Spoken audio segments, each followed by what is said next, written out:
Curran Bhatia here at Barclays Center with Beto Duran. It's the Ryan Garcia versus Devin Haney weigh-in. The news of the day, Ryan Garcia, 3.2 pounds over. Your thoughts? You know what? Not surprised because of the antics that we saw on social media. The thing is, I've known Ryan since before he signed to Golden Boy. He's always made the weight, always been professional about it. But this one, it's more like disappointing, right? Anytime a fighter misses weight, it's disappointing. But you know that Ryan, he's what, 25? He still can lose the weight. But it's just a lack of discipline on his side. And we did the media workout with him in Dallas. And I know his team. And when Ryan's in the gym, he is working. You see the videos. You can't make up the workouts. It's what every fighter succumbs to outside of the ring. What is he eating? What is he drinking? I mean, he's saying he's drinking wine during camp. Like, you saw the videos of him at a club in New York on a Monday. So it's like, it's just, again, nobody knows what goes on in his head. For me as a broadcaster and just a fight fan in general, it's like you want to see the best of the best at the weight that they agreed to, because now there's going to be the rehydration. Now it's going to be like this. And it's like, are you going to be a weight bully? What is it? And that's the part that sucks about this. But I'm just hoping that we get a fight Saturday. Sounds like they're negotiating. Yesterday at the press conference, they said $500,000 per pound. It seems like he'll honor that. But the question is, you mentioned you have a unique perspective because you've seen Ryan for a long time. And there probably was a time where trolling and all that wasn't necessarily part of it. It was just him being him.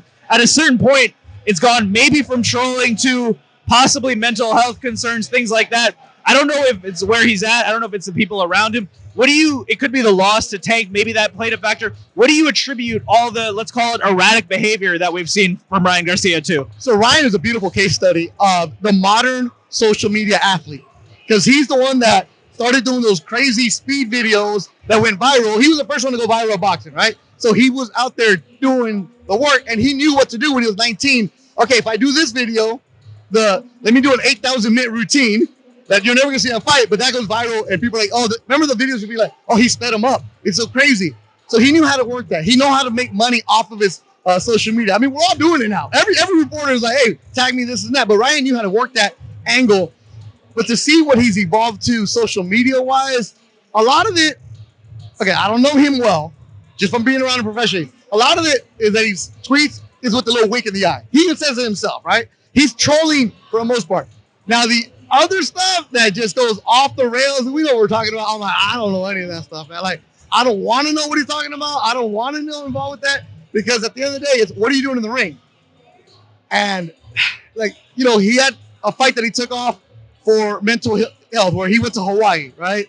And he took some time off, but then you don't know what's going on because we're not in his camp. There's a reason that he's bounced from different trainers. He had Eddie Reynoso, he had Joe Goosen, now he's got Derek James. And you talk about who's around him, it's like, is anybody really telling this kid no? He was a prodigy. And we see it in soccer, we see it in basketball, where these kids come up as teenagers, you give them a bunch of money, and they're spending on money, they go everywhere, and then they forget the main thing. That's the part that's concerning, not the boxer Ryan Garcia, but the person Ryan Garcia. I mean, if you look at the stuff outside of the ring, what he's got going on, for 25 years old, he's got a lot of issues that me in my 40s, I don't even want to even think about, let alone let me go and put it on a pay-per-view. We want to make sure Ryan, the person, is okay, because even after Saturday night, he's still going to be doing his own thing as a person, so we want to make sure that that gets taken care of if it is mental health issues. If it is trolling, if it's chestnut checkers, that's one thing, but then we don't know. We don't know, and then 3.2 pounds is a lot, especially at this weight class, so that makes it seem like something isn't right or the right people maybe not around him. Finally, for you, how does all of that play out tomorrow night in the ring? Because Devin Haney is undefeated. He's technically sound. He looks hyper-focused, motivated. He seems like he has goals, and he's achieving those goals at a very rapid pace. It's not going to be an easy fight by any means. So with everything said, how does this fight play out tomorrow night? I'm a big Devin Haney fan. I first met him when I interviewed him before he fought Jojo Diaz. I'm impressed by his professionalism. I was able to be in his gym and see him work out and spar. I'm like, oh my goodness, this dude's next level locked in. That was like 3-4 years ago. Ryan is very talented. Ryan, we don't know what we're going to get. With Dev, we know who he is. We know what kind of fighter he's going to be. He's not going to deter from his game plan. Even though they're talking about, well, I'll meet you in the middle, we're going to trade. No, they're not. Devin is super smart, very intelligent. Ryan has potential. Ryan has the power. Ryan could knock him out.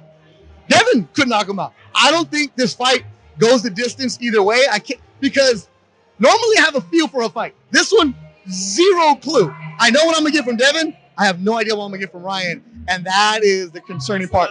Like, I don't bet boxing for reasons like this.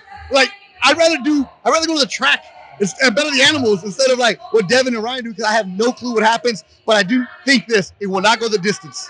I don't know who will. Go buy a lotto ticket. We'll find out tomorrow night. Beto Duran, thank you so much. Enjoy the fight. Appreciate you.